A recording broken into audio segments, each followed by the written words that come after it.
distinguished panel is back with us here in the studio and in Washington. Brooke Rogers, if you want to take this one first on Andrew Yang. And he, not everybody's been saying this in the Democratic Party, but Yang said it at the debate, and then he was on with Neil and says, listen, I get it. He's actually for impeachment, by the way, but he said, I get it, I want to do it, but we got to talk about other things. Yeah, absolutely. And I think that a lot of Democrats who are for impeachment because it sets a precedent and they understand the importance of that, look at this and say, I don't understand how this is a political win for the Democrats. And I think that a lot of reasonable people would agree with them. Yeah. It's hard because they're stuck between a rock and a hard place. Pelosi knows that if she sends the articles of impeachment to the Senate, most likely it's going to get, the vote won't go through. So yeah. I think that they are trying to figure out how long they need to hold on to this and what game they're really playing. Yeah, it's a little, is it chess or checkers or what the heck is going on? Before I ask Steve about 2020, which I want to do, Beverly, what's your thoughts on how this whole drama is playing out with the speaker and with Mitch McConnell? And, is he impeached officially until they send the articles? Is he not impeached? Will they ever send them? I mean, how does this all end up, do you think?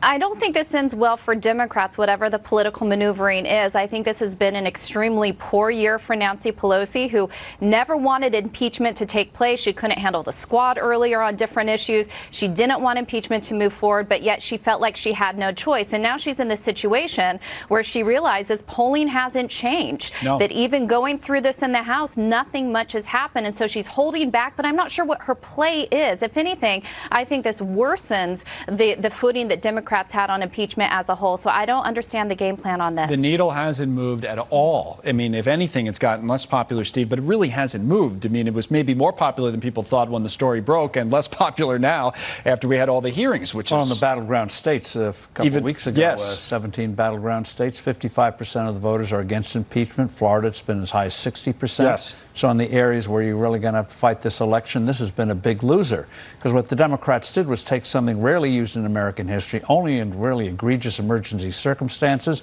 and use it for a typical political maneuver. Well, the other thing people they're resent that. going to do, and that's what I was going to talk about timing of 2020, is they're going to take, not Andrew Yang, he doesn't have to worry about this, nor does Biden or Buttigieg or some others, but they're going to take a number of their candidates off the field during the campaign season. And how will that, do you think, change the dynamic of the Democrats' race in 2020? Then Klobuchar will be out, Senator Booker will be out, Senator Warren, Senator Sanders.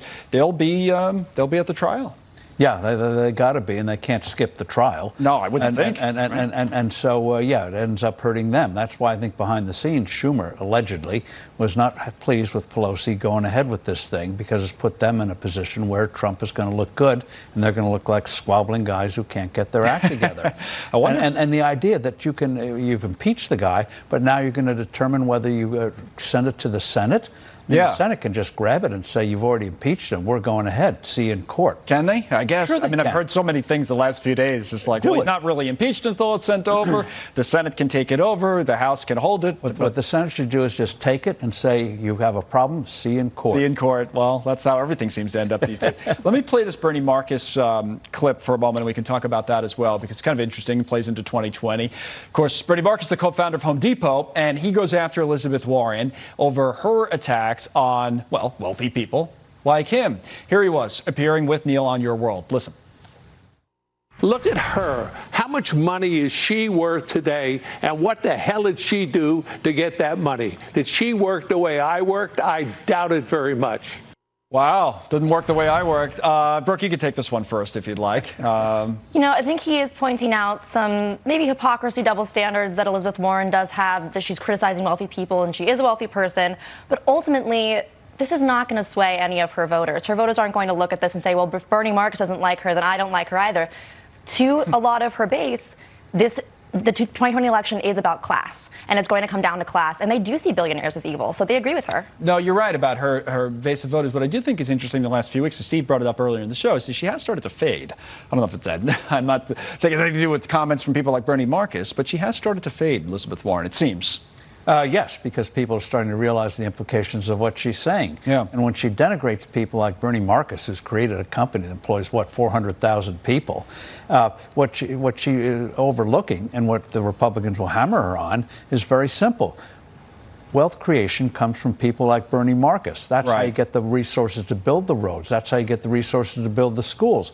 People like him create those resources, create opportunity for people to get jobs. 100%. I understand that. The other thing I think, I know you say, Beverly, to this, is that when she started speaking about her plans, and she still says this, but she says stuff like, well, it's only people of 50 million or above, or, or whatever it was. What's 50 billion? Whatever I guess 50 million, had to be 50 million. Whatever it was. And it's only a very, very small fraction of those that are millionaires or billionaires. And then people started to do the math and said, well, you can't raise the kind of money you want to raise by just doing that. It's going to creep lower and lower and lower. And then she did start to fade, I think.